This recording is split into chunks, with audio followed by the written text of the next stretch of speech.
তো hello guys, আজকে আমি দেখাবো এমএস ওয়ার্ডে কীভাবে একটি স্টুডেন্ট টেবিল তৈরি করতে হয়। এমএস ওয়ার্ড ওপেন করে প্রথমে আমরা ইনসার্ট চলে যাবো। ইনসার্টের টেবিলে কতগুলি কলম আর রো সিলেক্ট করে নেব।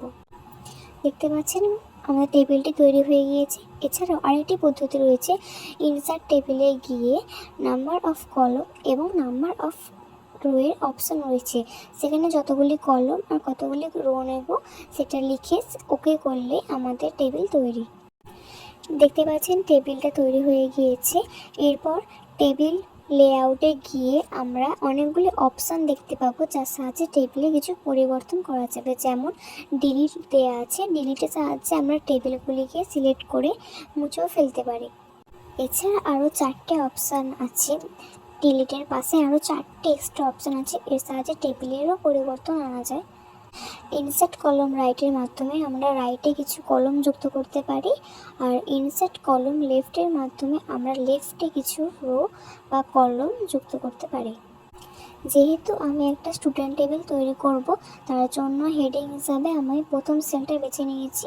প্রত্যেকটা টেবিলেরই একটা করে হেডিং থাকে। আমি হেডিংটা লেখার জন্য প্রথম টেবিলটাতে প্রথম সেলটা চুজ করলাম এবং এটাকে মার্চ করব। মার্চে কথা অর্থ হলো টেবিলটাকে একটা সিঙ্গেল লাইনে নিয়ে আসবো।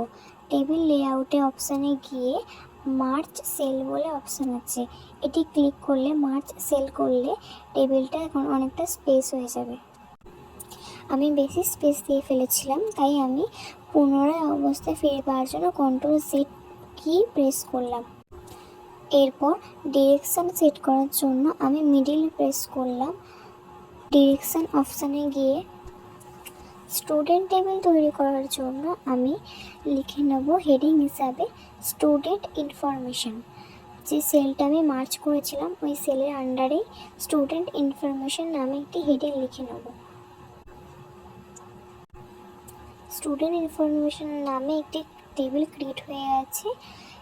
এটি স্টুডেন্টের উপর ভিত্তি করে আমি কিছু ডেটা ইনপুট করব। এখানে আমি একটি টেবিল তৈরি করে নিয়েছি, স্টুডেন্ট টেবিল। টেবিলটাতে name, first name, English, Bengali subject হিসেবে এবং ক্লাস, টোটাল মার্কস আমি রেখেছি। টোটাল মার্কসটা আমি পরে দেখাচ্ছি। প্রথমে ক্লাসটাকে অল স্টুডেন্ট নেমের জন্য অ্যাপ্রিসিয়েট করার জন্য আমরা ক্লাস 10 লিখব।